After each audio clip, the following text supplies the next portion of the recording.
안녕하십니까. 시니어 여행이야기입니다.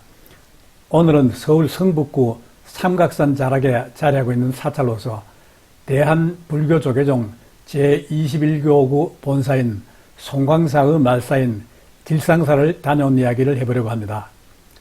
길상사는 단순한 사찰이 아니라 한 여성과 한 스님의 특별한 인연으로 인해 최고급 요정에서 불교 사찰로 탈바꿈한 특이한 이력을 지니고 있고, 또 서울에 있으면서도 전라남도 순천에 있는 송광사의 말사입니다. 길상사가 송광사의 말사로 등록된 것은 길상사의 창건주인 법정스님이 송광사 소속이었기 때문이라고 하죠.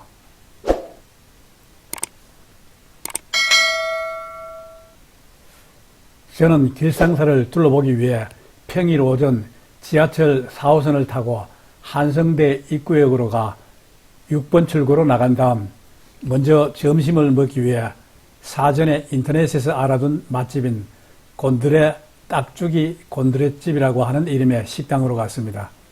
그런데 식당에 도착한 시간이 마침 점심시간이 시작되는 12시를 막 지나고 있어 식당 안은 이미 만석으로 줄 서서 기다리는 사람들도 많이 있더군요. 그래서 다른 집을 찾아볼까 생각도 했으나 가까운 곳에 마땅한 집이 없어 한참 동안 기다렸다가 겨우 자리를 잡았죠.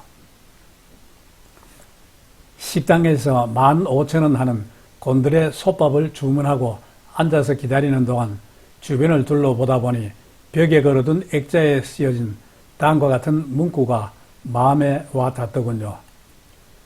행복 별거 아니더라.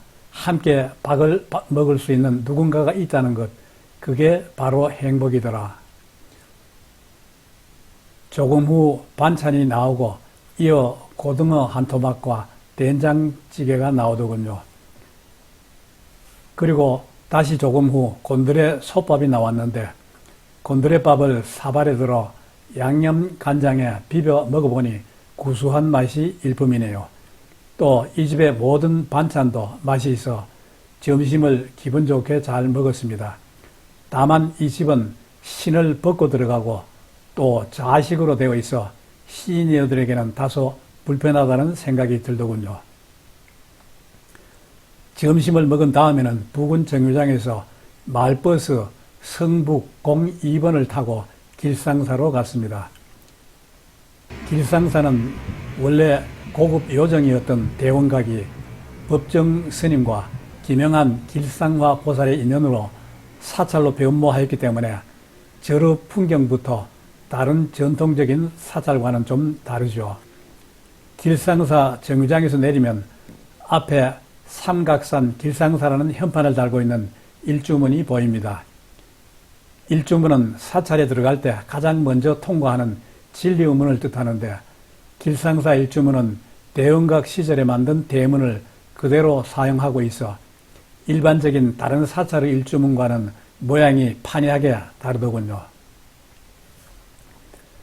1997년에 창건된 길상사는 대원각의 주인 김영한 여사가 법정스님의 무소유 청빈 사상에 감동받아 당시 시가로 1,000억이 넘는 대규모 자산인 7,000여 평의 대지와 40여 동의 부동산을 기증함에 따라 만들어진 역사가 짧은 사찰입니다.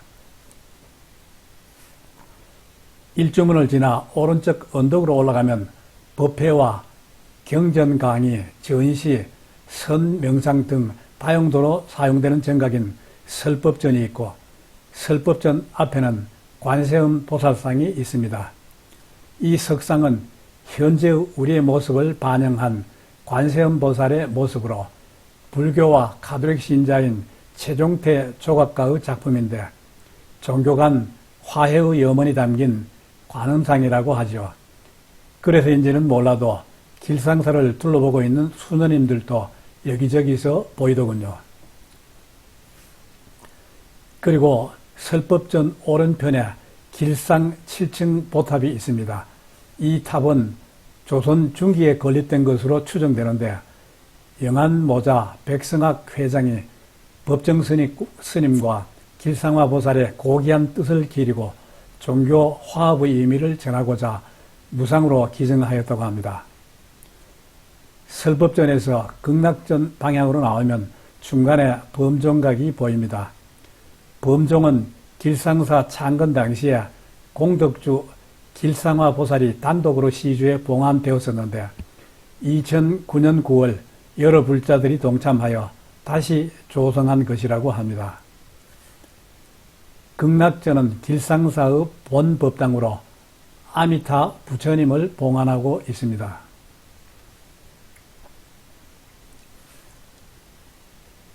극락전을 돌아 위쪽으로 올라가면 길상선언이 있고 좌측으로 조금 더 올라가면 끝부분에 진영각이 있습니다.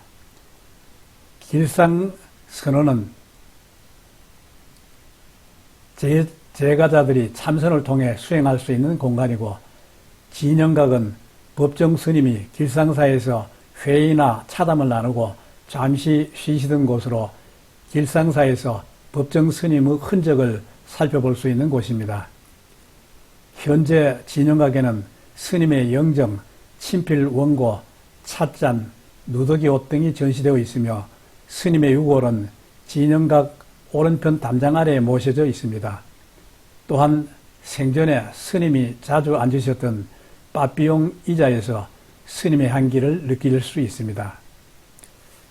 1932년 전라남도 해남에서 태어난 법정 스님은 1976년 무소유를 발간하며 무소유 사상을 설파하였습니다. 법정 스님은 2010년 3월 11일 길상사에서 입적하시며 무소유란 아무것도 갖지 않는 것이 아니라 불필요한 것을 갖지 않는 것이다 라는 소욕지족의 가르침을 남기셨습니다. 다시 뒤돌아 극락전 쪽으로 내려오다 보면 오른편에 길상화 보살 공덕비가 있습니다. 대원각을 시주한 김영한 길상화 보살은 16살 때 조선 권문에 입문, 진향이라는 이름으로 기생생활을 시작했고, 이후 1953년 중앙대학교 영문학과를 졸업한 그녀는 다수의 수필을 저술하며 문필가로서의 활동도 활발히 이어갔는데, 그의 저서로는 내사랑 백석 등이 있습니다.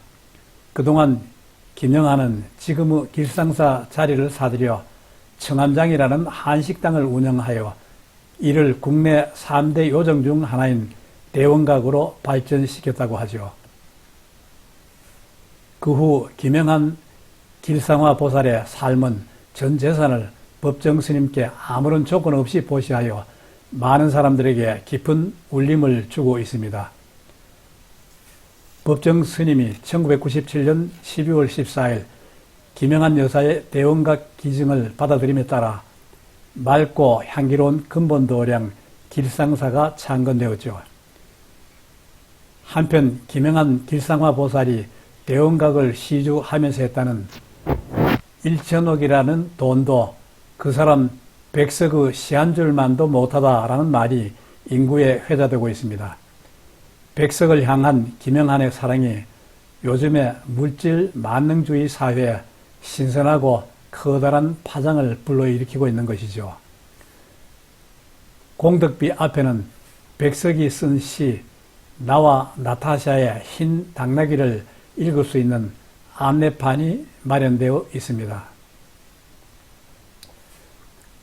함흥기생 김영한의 함흥에 있는 영생여자고등보통학교 영어교사였던 미남청년 시인 백석과의 운명 같은 만남, 그리고 백석으로부터 자야 혹은 나타샤라는 이름을 장명받은 후 둘이 지고지순한 사랑을 나누었다는 이야기가 전해지고 있죠.